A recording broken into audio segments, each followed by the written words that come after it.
조선 역사상 가장 악명 높은 왕. 두 번의 사화로 수백 명의 선비들을 처형하고 성균관을 유흥장으로 바꾸고 한글 사용을 금지했으며 결국 신하들의 반정으로 왕위에서 끌어내려진 인물. 하지만 잠깐 우리가 폭군이라는 단어 하나로 그를 정의해도 괜찮을까요? 어머니를 잃은 상처, 왕권을 억누르는 신하들과의 갈등, 그리고 스스로도 감당 못한 분노. 오늘 조선 10대 임금 연산군의 삶 전체를 함께 들여다봅니다.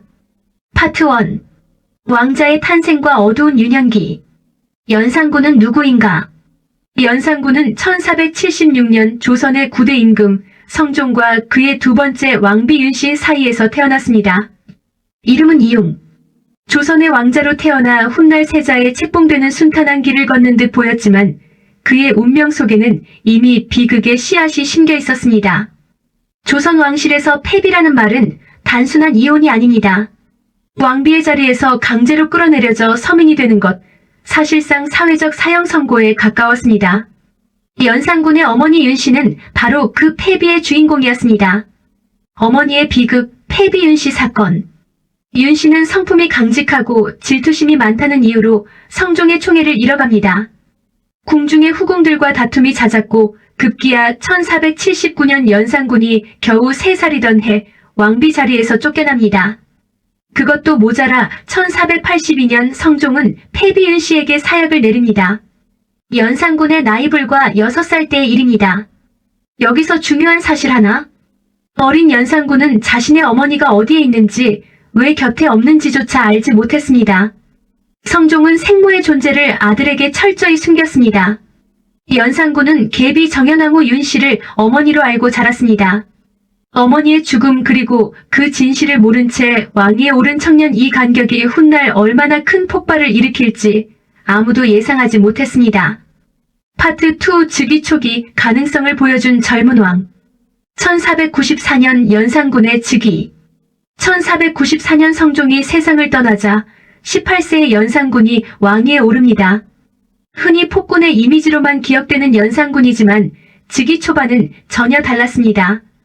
그는 학문을 즐겼고 시에 상당한 재능을 보였습니다. 실제로 연산군이 남긴 시문 일부는 수준 높은 문학성을 인정받을 만합니다.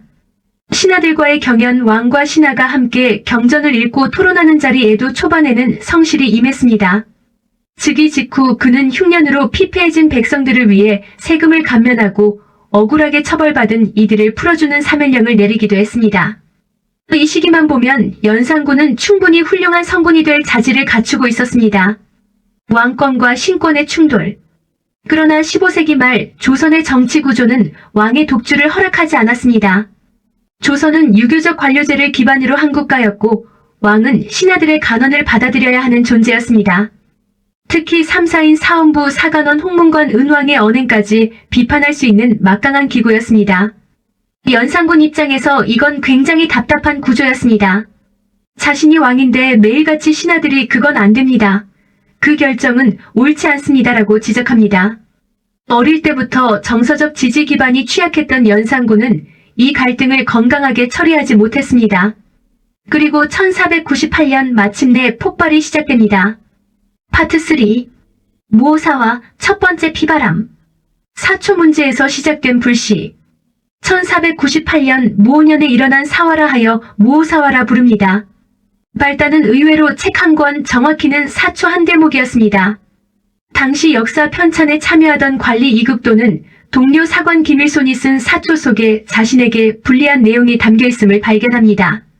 이 사초에는 세조의 왕위 찬탈을 비판하는 스승 김종직의 글 조의제문이 수록되어 있었습니다. 이극도는 이를 연산군에게 밀고합니다. 세조를 비방한 불충스러운 글이 역사서에 실렸다는 것이었죠. 연산군은 분노했습니다. 이미 죽은 김종직은 부관참 시 무덤을 파헤쳐 시신의 목을 베는 극형 애처해지고 그의 제자 김일손을 비롯한 신진 살인파 선비 수십 명이 처형되거나 유배를 떠납니다. 무오사화의 의미. 무오사화는 단순한 권력 다툼이 아니었습니다. 조선에는 두 개의 큰 정치 세력이 있었습니다. 오래된 기득권 관료인 훈구파와 성리학적 도덕 정치를 주장하며 새롭게 부상한 살인파. 무오사와는 이 두 세력의 충돌이 왕권을 이용해 폭발한 사건이었습니다. 그러나 더 큰 폭풍은 아직 오지 않았습니다. 6년 뒤 연산군은 자신의 진짜 어머니에 대한 진실을 알게 됩니다. 파트 4. 생모의 진실과 갑자사와 가장 피비린내 나는 복수. 어머니의 죽음을 알다. 1504년 갑자년. 연산군은 어느 날 자신의 생모 패비윤 씨가 사약을 받고 죽었다는 사실을 처음으로 알게 됩니다. 정확히 어떤 경로로 알게 되었는지는 사료마다 조금씩 다르나 연산군이 이 충격적인 사실을 뒤늦게 접했다는 것은 분명합니다. 더 충격적인 것은 이어진 정보였습니다. 어머니가 사약을 마시던 날 당시 후궁들이 그 자리에 있었다는 것, 그리고 어머니의 피가 묻은 적삼이 남아있다는 것. 연산군은 그 적삼을 직접 손에 쥐었다고 전해집니다. 피로 물든 어머니의 옷감을 손에 쥔 채 그의 이성은 무너져 내렸습니다. 갑자사와 전례 없는 대학살. 연산군은 즉각 행동에 나섰습니다. 어머니의 폐위와 사약에 관여했던 이들을 모두 색출하라는 명을 내렸습니다. 그런데 문제는 그 대상이 너무나 광범위했다는 것입니다.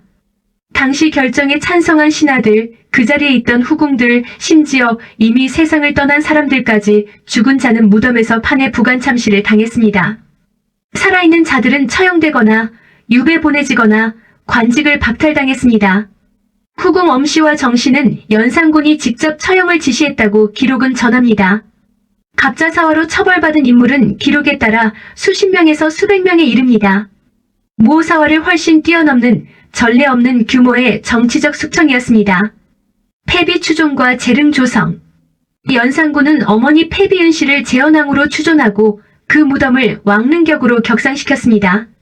어머니에 대한 그리움과 죄책감, 그리고 분노가 뒤섞인 행동이었습니다. 이 시기부터 연산군의 통치는 공포정치의 성격이 짙어지기 시작합니다. 파트 5. 폭정의 절정, 방탕과 탄압. 성균관을 유흥장으로. 갑자사화 이후 연산군의 통치는 급격히 폭압적으로 변합니다. 조선 최고의 교육기관 성균관을 유흥을 위한 장소로 전환시킨 것이 대표적입니다. 학문의 전당이 연회의 장소가 된 것이죠. 전국에서 미녀를 강제로 선발하는 채홍사라는 특별관직을 신설하고 이들을 흥청이라 불렀습니다. 흥청방청이라는 말이 바로 여기에서 유래했습니다. 흥청들과 놀다가 나라를 망쳤다는 뜻입니다. 한글 사용 금지와 언론 탄압. 연산군의 실정 가운데 특히 주목할 것은 언론 탄압입니다. 그는 자신을 비난하는 한글 투서가 나돌자 한글로 글 쓰는 것 자체를 금지했습니다. 세종대왕이 백성을 위해 만든 한글을 그 증손자가 백성의 비판을 막기 위해 금지한 것입니다. 또한 사간원과 같이 왕을 비판하는 역할을 하는 기관을 사실상 무력화시켰습니다. 간원을 올리는 신하는 곧 처벌의 대상이 되었고 조정은 두려움으로 가득 찼습니다. 재정 파탄과 민생 피폐. 방대한 연회와 토목공사, 사치스러운 생활은 국가 재정을 바닥냈습니다. 백성들에 대한 수탈이 심해졌고 민심은 왕에게서 떠나갔습니다. 신하들도 백성들도 이제 더 이상 이 왕을 따를 수 없다고 느끼기 시작했습니다. 그리고 1506년 마침내 반정의 칼이 뽑힙니다.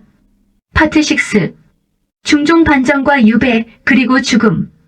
중종반정, 1506년. 1506년 9월 성희안, 박원종, 유순정 등 훈구 대신들이 군사를 이끌고 반정을 일으킵니다. 반정군은 창덕궁으로 진격했고 연산군은 저항 한번 제대로 하지 못한 채 왕위를 빼앗깁니다. 재위 12년 만의 일이었습니다. 연산군을 폐위시킨 세력은 그의 이복동생 진성대군을 새 왕으로 추대했는데 이가 바로 조선 11대 왕 중종입니다. 군으로 강등, 연산군이 된 이유. 폐위된 왕은 어떻게 불릴까요? 보통 왕은 사후에 종 또는 조라는 묘호를 받습니다. 그러나 반정으로 쫓겨난 왕에게는 묘호 대신 군호가 붙습니다. 연산군 즉 연산 지방의 제후 정도 되는 인물이라는 뜻으로 격화된 것입니다. 마찬가지로 훗날 광해군도 같은 방식으로 불리게 됩니다. 강화도 유배와 죽음. 폐위된 연산군은 강화도로 유배를 떠납니다. 한때 조선 최고의 권력자였던 사람이 이제는 외딴 섬에서 감시를 받으며 지내야 하는 신세가 된 것입니다. 연산군은 유배지에서 불과 2달 만인 1506년 11월 30세의 나이로 세상을 떠납니다. 사인은 역질, 즉 전염병으로 기록되어 있습니다. 짧고 참혹한 생의 마지막이었습니다. 그의 무덤은 오랫동안 제대로 된 왕릉 대접을 받지 못했습니다. 현재 서울 도봉구 방학동에 연산군묘가 남아있습니다. 파트 7. 역사적 평가, 폭군인가, 비극의 인간인가? 연산군을 어떻게 평가해야 할까요? 역사는 그를 폭군으로 기록했습니다. 그리고 그것이 사실이기도 합니다. 수백 명이 그의 명에 의해 목숨을 잃었고 국가기강은 무너졌으며 결국 반정으로 쫓겨났습니다. 하지만 동시에 현대의 역사가들은 이렇게 묻기도 합니다. 어린 시절 어머니를 잃고 그 진실조차 숨겨진 채 자란 아이가 있었습니다. 자신의 권위를 끊임없이 도전받는 자리에서 정서적으로 무너진 한 사람이 있었습니다. 그 사람이 가진 절대권력이 어떤 결과를 낳았는지 이것이 연산군의 이야기입니다. 역사는 그를 심판했지만 역사를 공부하는 우리는 심판보다 이해에서 출발해야 합니다. 왜 이런 일이 벌어졌는가? 무엇이 한 사람을 이렇게 만들었는가? 그리고 이런 구조가 반복되지 않으려면 무엇이 필요한가? 연산군의 이야기는 단순한 나쁜 왕의 이야기가 아닙니다. 그것은 권력, 상처, 그리고 제도의 이야기입니다. 오늘 연산군의 이야기 어떻게 보셨나요? 댓글로 여러분의 생각을 남겨주세요. 연산군을 폭군으로만 봐야 하는지 아니면 비극적 환경의 피해자로도 볼 수 있는지 여러분은 어떻게 생각하시나요? 다음 편에서는 연산군 이후 왕위에 오른 중종과 조광조의 이야기로 찾아오겠습니다. 구독과 알림 설정 잊지 마시고 다음에 또 만나요.